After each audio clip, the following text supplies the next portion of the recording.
moving on to the best film I've seen all year, and it's a short. We're 14 days in, but best film I've seen all year, and probably within the last year as well. Pieces of a Woman. This is a review from Jack Cameron. Pieces of a Woman is a difficult watch, but there are incredibly powerful performances alongside possibly the most unforgettable opening sequence of recent years. The film starts out with it's inverted, where the highest drama is coming within the first half hour of the film, and then it kind of you wean off of it the rest of the way, and then it picks back up again a little bit at the end. But so it's the scene that everyone's talking about. It's a 23-minute one shot, one continuous run, and it's a birth scene. Before we get into that, what were your thoughts on the film? Yeah, I think the review kind of you just read summed it up, and even your thoughts after that. It's like the opening, before you even see the title screen, it's like some of it's not even that it's graphic. It is like you said, it's a one shot. I thought I saw some masked cuts in there, but maybe not. It is a difficult watch, like you said. It's not one that I would probably ever revisit because of that. It's like, first of all, the opening scene, let's start there, is like a masterful work of film direction, and the performances are off the charts. And it's like a literal worst nightmare scenario for a young couple, a young couple expecting a child, and so immediately you're off on this kind of foot where, I'm sure there are other films that have depicted childbirth or depicted, there are young mothers losing a child at birth or whatever, but this one felt like real people that have real problems. Very verite. Verite style. Yeah, exactly. But it just felt like it's not a fucking fairy tale. It's not like these are people. I think it was set in Massachusetts. Yeah, Boston. And it was like so un-Boston. Yeah. And but also, working class families that Shia buys a minivan in like the second scene or whatever, or it felt real in those ways. The characters felt fleshed out as far as low middle class aspiring new parents that had just gone through a tragedy, and that's really what the whole movie is. And it's tough, it's heartbreaking. Truly, it's hard to come back from. Like, you put yourself in that position and you're like, yeah, I don't know if, like, you got to have a really strong relationship to make it. Yes. What's up, dog? You gotta have a really strong relationship post that to make it through. And I even think they did have that, but it's just like certain people are wired different ways, and certain people can react differently to tragedy. Right.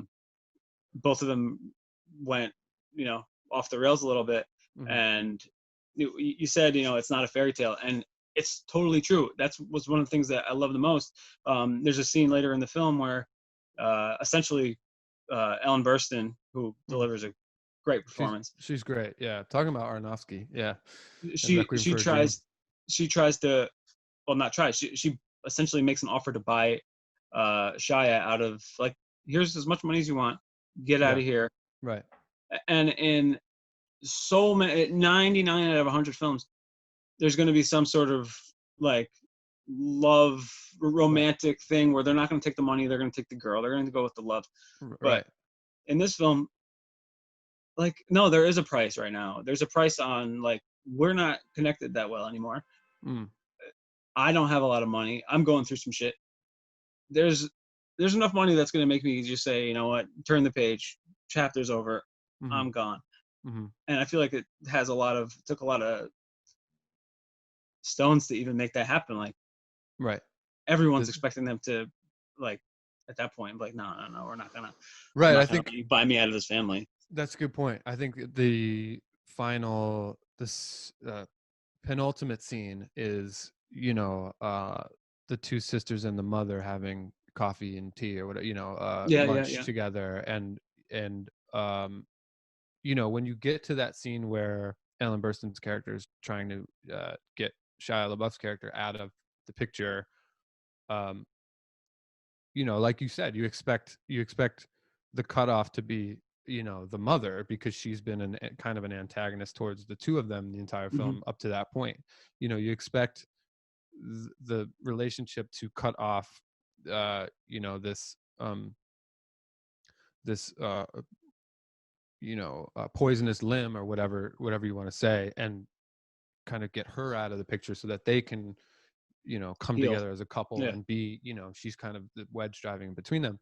But like you said, it kind of subverts your expectations as far as that goes. And then, in the penultimate scene, we see the daughters and Ellen Burstyn having lunch, and um uh Vanessa Kirby's character grab, her mother's hand in like a loving way. And it's like, oh, you know ultimately, yeah, they're subverting your expectation, but probably the right decision too. Yeah. It's just interesting as far as that goes, as far as a script and what you're expecting to see after a couple goes through the grief and devastation of losing a child at birth. It's not what it's not therapy. It's not like they go through it, and that's what you're seeing. You're going through it with them. I was also team midwife throughout. I'm like, yo, Yeah, tough. she did what she could, man. Like, go Yeah, on. yeah. She was like, as far I don't know, like, do people do midwives? Do they still have midwives? I don't know, but I would imagine. I guess it's a money saver. Is that why people do that? Yeah, maybe. I guess. I don't know. We'll have to look into it before we become Have our daddies. kids? But yeah, but no, yeah, you're right. That was another interesting part too. Is like, a bit of commentary on the legal system. Not too much, not hitting you over the head with it. Although there was some imagery that was hitting you over the head. Yeah. Um, Well, Alan Burstyn's like, if you did it my way, you'd be holding your baby right now. right. Yeah. So there What? must have been a So choice. I know some people like to don't. I don't know. I like to do it at home, and I don't know yeah, if I there's mean, I think something it's spiritual there or something. yeah, sure, yeah. I think it is like a natural kind of um down bohemian, for lack of a better term, Yeah, way of for sure. it's natural, and people like to be comfortable in their. I get it. There's kind of a movement towards it too. So a film like this that's so powerful, but also like not a rewatchable movie. Hmm. There, do you want to see more of that in film? There's still a world where that works, Yeah, definitely, right? especially when you're as gifted a filmmaker as this gentleman is. I'm not even going to attempt to say his name, but He's Hungarian. I know that much. Shout out Hungary. um yeah, I mean, I think these come around once in a while. If you have your ear to the indie festivals and etc., these are out there, and the reason they don't get picked up or whatever distributed by a major studio is because there is no rewatchability Yeah. factor to them. But these are out there.